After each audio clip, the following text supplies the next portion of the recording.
Hoje vamos falar da gastrite. Acredito que muita gente sofre com esse problema.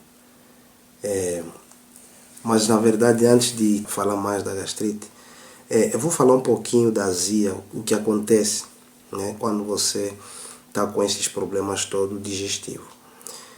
Por exemplo, a azia que sentimos ou que você sente não é por excesso de ácido clorídrico, como muita gente pensa, mas na verdade é a falta de ácido clorídrico. Se você tem um processo de azia pós-refeição, né, depois de você se alimentar e você tem esse processo de azia, ou quando você vai dormir e ao acordar de manhã com o estômago vazio, em jejum, isto é outra história. Isso aí é outra história. Mas se você tem azia após as refeições, isso na verdade é a dificuldade ou a deficiência do ácido clorídrico. Acredito que já estão compreendendo. Bom, todo mundo após os 40 anos tem uma gastrite. Essa gastrite é chamada gastrite atrófica assintomática. Todo mundo depois dos 40 anos tem essa gastrite. Ou seja, quando envelhecemos, reduzimos a produção do ácido clorídrico. Com a diminuição do ácido clorídrico, o pH, que poderia estar em torno de 1,8, sobe, nesse caso sobe. Esse ácido clorídrico, ao subir, fecha o esfíncter pilórico.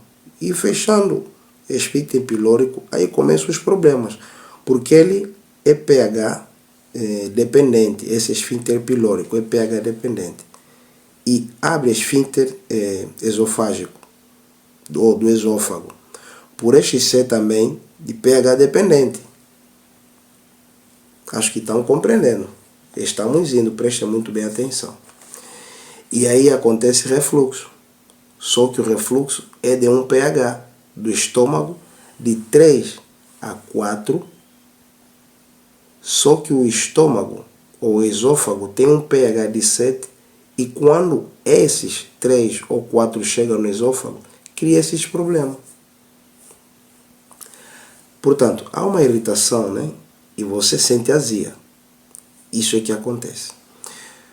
Por exemplo, você se usa muito omeprazol, e eu aconselho não utilizar omeprazol, porque isso faz muito mal mesmo, sem perceber. A curto ou a longo prazo, o omeprazol faz muito mal à nossa saúde. Ele pode ser até considerado como anestésico, né? Anestésico esofágico ou anestésico do esôfago. Desta feita, a sintomatologia melhora, mas a doença continua. Quer dizer, a sintomatologia melhora quando você usa o omeprazol, mas a doença continua. Entendeu? O omeprazol leva até problemas como câncer do esôfago, perda de a libido, depressão, essa coisa toda. É por causa do omeprazol. Ou, por exemplo, a pessoa que usa o omeprazol vem a ter esse problema de inibir a bomba de próton. Esses omeprazóis, imaginem só, inibe a bomba de próton. Isso não é muito boa coisa não para a nossa saúde. Prestem muito bem atenção nisso. Comecem já a eliminar o omeprazol nas vossas vidas. Mas tem uma solução que eu hei de dar lá mais para frente. Prestem muito bem atenção. Bom, o outro problema do omeprazol leva à disbiose. E existe um órgão virtual que é a microbiota intestinal. Segundo a OMS, definiu que a microbiota intestinal é um órgão virtual que pouco se fala. E ele tem um processo, ou tem uma relevância no nosso organismo muito grande. Bom, vou dar um exemplo. Nós, por exemplo, temos 10 elevado a 13 células. E a microbiota tem 10 elevado a 14 bactérias. Veja só. Se nós temos 10 elevado a 13 células e a microbiota tem 10 elevado a 14, poxa, ele é muito importante, é um órgão muito importante. Imagina você danificando esse órgão, criando problema para este órgão. Isso é muito mal para a nossa saúde. Isto de forma um órgão, né? Onde está, vamos supor, 80%, não supor não, na verdade 80% do nosso sistema imune está na microbiota bacteriana. Essa microbiota que tem 10 elevado a 14 bactérias. Estão a perceber? Ela forma 80% do nosso sistema imunológico.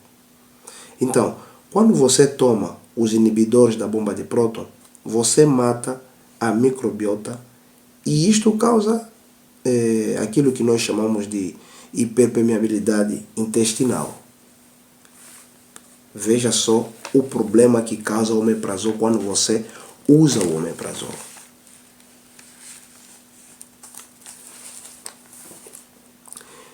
E imaginemos, e as proteínas não são quebradas e elas são absorvidas e passam para a corrente sanguínea e tornam um corpo estranho. Depois das proteínas passarem para a corrente sanguínea, tornam um elemento estranho, um corpo estranho. Portanto, nesse caso, o anticorpo entende, bom, aí tem um corpo estranho, eu tenho que ir lá para poder atacar. Acho que estão me percebendo. E o maior problema, o azar dessa pessoa, ou melhor, o azar é que uma dessas partes, né, uma dessas proteínas, nesse caso melhor dizendo, tem o formato da tireoide. E tendo o formato da tireoide, agora imaginem comigo o que acontece. Nesse caso a tireoide é atacada. Entendeu? E quando a tireoide é atacada, o que vai acontecer? Vai desenvolver tireoidite de Hashimoto, que é uma doença autoimune que foi causada pela disbiose e que pode ter sido a causa, né, pode ter sido talvez a causa pelo uso do omeprazol. Mas tem uma solução para você poder solucionar ou você conseguir eliminar esses problemas de gastrite.